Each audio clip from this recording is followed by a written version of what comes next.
Aviation keeps pushing boundaries, but let's be honest, some of the most legendary planes aren't the ones soaring today. They're the ones that defined the skies before jet engines ruled the world. From Warbirds that changed history to the first commercial airliners that made the world smaller. These vintage aircraft were absolute game changers. And with that said, here are some of the most incredible planes of the past. Today, Boeing is quite literally the king of commercial aviation, and the Boeing 247 is a major reason why. You see, the Boeing 247 changed commercial aviation forever. Before it took to the skies in 1933, airliners were slow, bumpy, and looked more like flying buses than cutting-edge technology. The 247 was the world's first modern airliner, combining speed, safety, and efficiency like no aircraft before. With its sleek all-metal design, cantilevered wings, and powerful twin radial engines, the Boeing 247 could cruise at over 180 miles per hour, nearly 50% faster than its competitors. It introduced game-changing features like autopilot, de-icing equipment, and a fully enclosed cockpit, setting the standard for every commercial airliner that follows.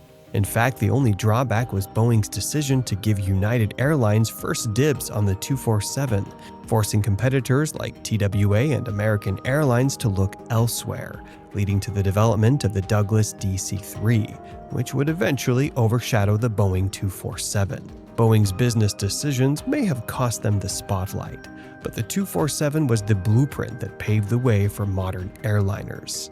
Speaking of changing the world of aviation, the next plane literally taught almost every early pilot the ways of the skies. Stay tuned. For those who don't know, the Curtiss JN4 Jenny wasn't just a plane, it was the training wheels of American aviation. Basically, if you learned to fly in the 1910s or 1920s, chances are you did it in a Jenny.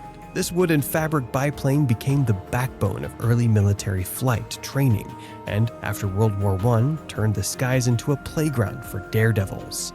Originally built to train US and Canadian pilots during World War I, the Jenny was simple, sturdy, and forgiving, the perfect aircraft for first-time pilots. After the war, thousands of surplus JN4s flooded the civilian market, selling for dirt cheap. Suddenly, every barnstormer, stunt pilot, and mail carrier had a Jenny, giving America its first real taste of aviation fever. Measuring 43 feet 7 inches across, its wingspan was about as wide as a city bus or a semi-truck trailer. At 27 feet 4 inches long, roughly the length of a pickup truck, with an extended bed, and 9 feet 10 inches high. It stood as tall as a basketball hoop. Powered by a 90-horsepower Curtiss OX-5 V8 engine. The Jenny wasn't built for speed, but it could cruise at 75 miles per hour, about as fast as a car on the highway. With a range of 200 miles, it could take you from New York City to Washington, D.C. in a single flight, though its fuel burn of 5 to 7 gallons per hour meant it guzzled gas like a V8 pickup towing a trailer. The Jenny's simple design and reliability made it the perfect aircraft for barnstormers and military trainees alike. From wing-walking stunts to airmail deliveries, the Jenny became a symbol of the roaring 20s aviation boom. It wasn't the fastest or the most powerful plane of its time, but it was the jack of all trades that put aviation into the hands of the people. Without it, the golden age would have never taken off. And if this plane specialized in training, the next one was more of a jack of all trades. The Fokker F-7 was the Swiss Army knife of the sky, a plane that could do just about everything.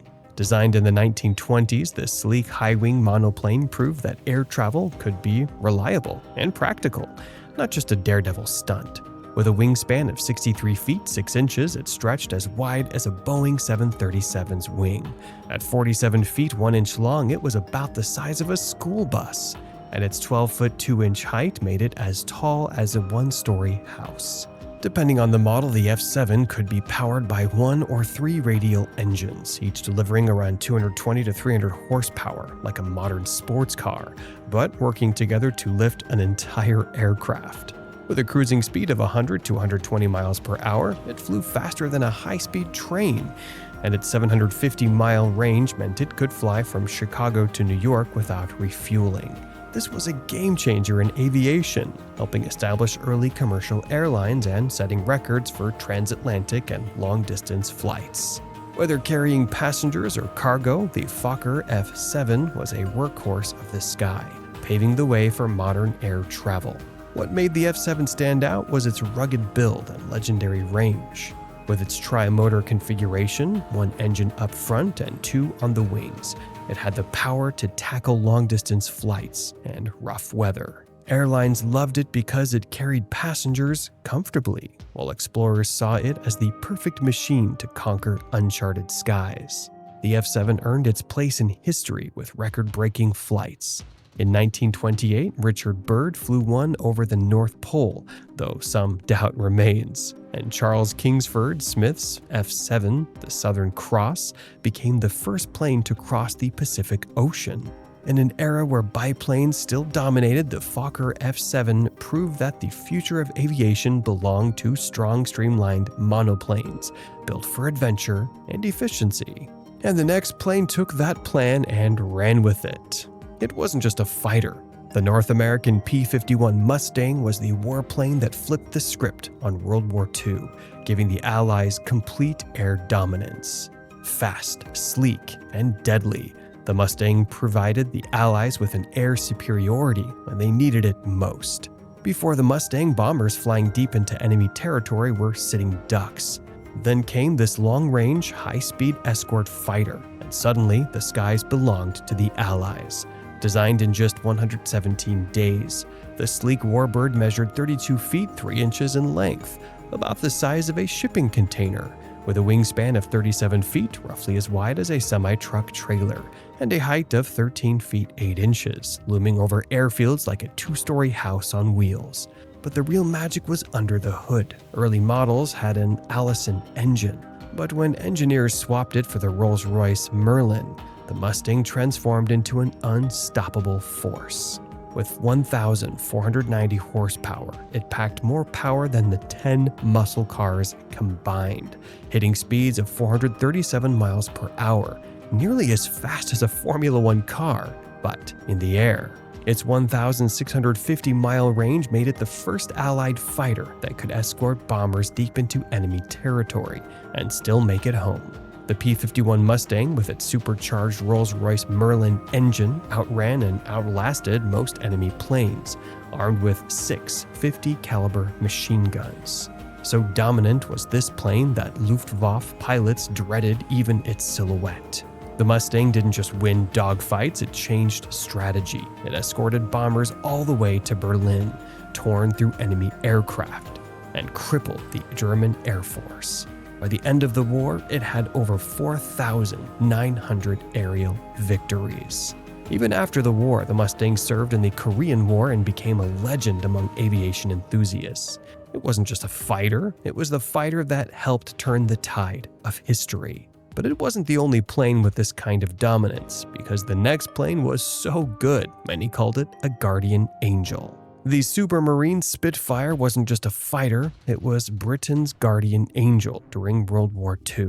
With its sleek elliptical wings, blistering speed, and razor-sharp agility, it became the ultimate dogfighter and a symbol of defiance against the almighty Luftwaffe. Boasting a wingspan of 11.23 meters, about the length of 2 large passenger vans side by side, a length of 9.12 meters, slightly longer than a typical city bus, and a height of 3.85 meters, taller than a typical one-story house. This plane was a force to be reckoned with. Powered by a Rolls-Royce Merlin engine producing 1,030 horsepower, equivalent to 4 to 5 high-performance sports cars, the Spitfire was a technological marvel of its time.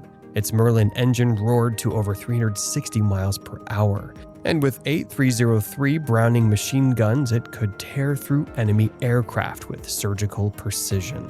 Its true strength, however, was its maneuverability. The Spitfire could outrun, outclimb, and outfight almost any foe in the sky. During the Battle of Britain, Spitfires became the backbone of the Royal Air Force, intercepting bombers, dodging enemy fire, and keeping on flying even after sustaining damage. As the war evolved, so did the Spitfire. New versions with more firepower, better engines, and even clipped wings for faster turns kept it ahead of the competition. It fought on every front, from North Africa to the Pacific, and remains a legend today, a reminder of courage, engineering brilliance, and the spirit of victory. But the British weren't the only ones with a super plane. What's a guardian angel without a devil to fight? If you're wondering, that devil was the Messerschmitt Bf 109, Germany's aerial predator. We call it a devil because this fighter was so advanced for its time that it dominated the skies in the early years of World War II. Fast, heavy, armed, and deadly in the hands of an ace, it became the backbone of the Luftwaffe, racking up more aerial victories than any other fighter in history.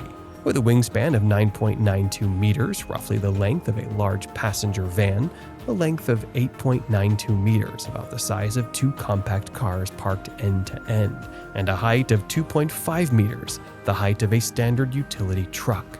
The Bf 109 was a force to be reckoned with, powered by a Daimler-Benz DB601 engine, delivering 1,100 horsepower, equivalent to the power of 5 average sedans.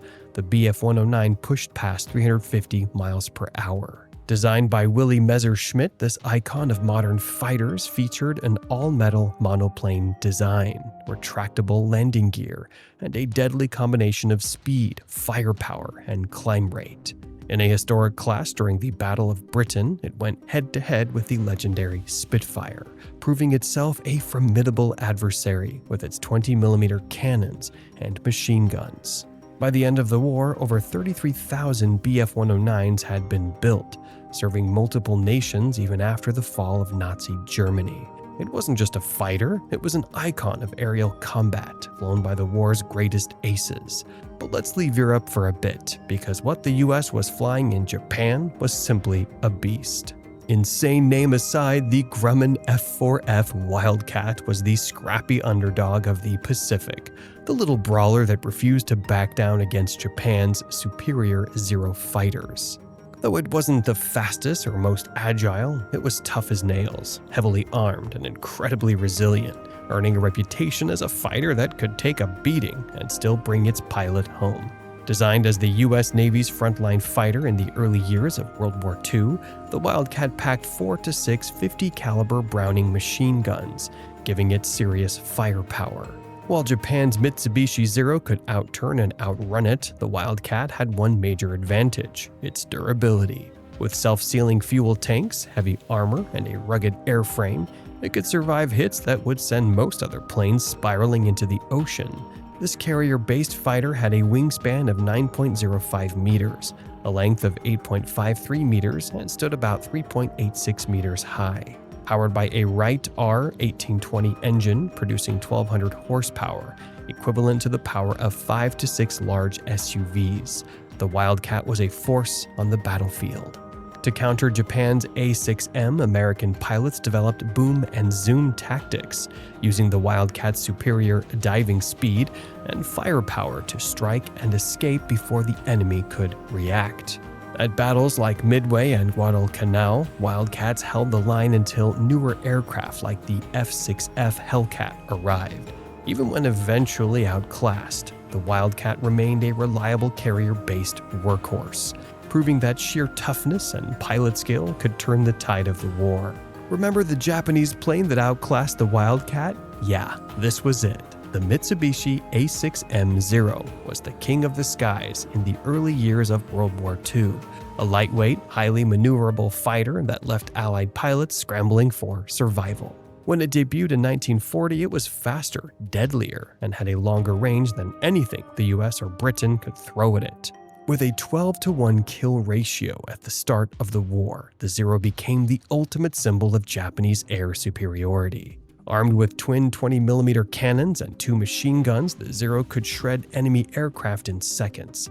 Its astonishing agility allowed it to outrun nearly every Allied fighter, making it nearly untouchable in dogfights.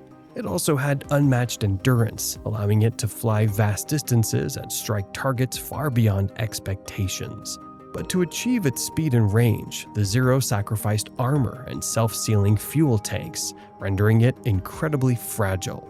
As the war dragged on, new American fighters like the F-6F Hellcat and P-51 Mustang exploited these weaknesses, eventually outmatching the once feared Zero. Nonetheless, it remained Japan's most iconic warplane, ending its legacy in the desperate kamikaze attacks of 1944 and 1945. And there you have it, a journey through some of the most iconic and game-changing vintage planes that helped shape the skies we know today.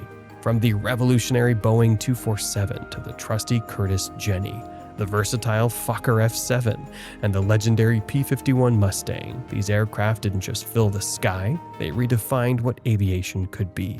Each one brought its own unique flair, proving that no matter the era, innovation never stops flying high. But don't forget, this is just the tip of the wing. There are so many more incredible planes out there, each with their own story of daring, determination, and design. Stay tuned, because next time we'll dive into more of the aviation marvels that changed the course of history, one flight at a time. Until then, keep your feet on the ground and your head in the clouds.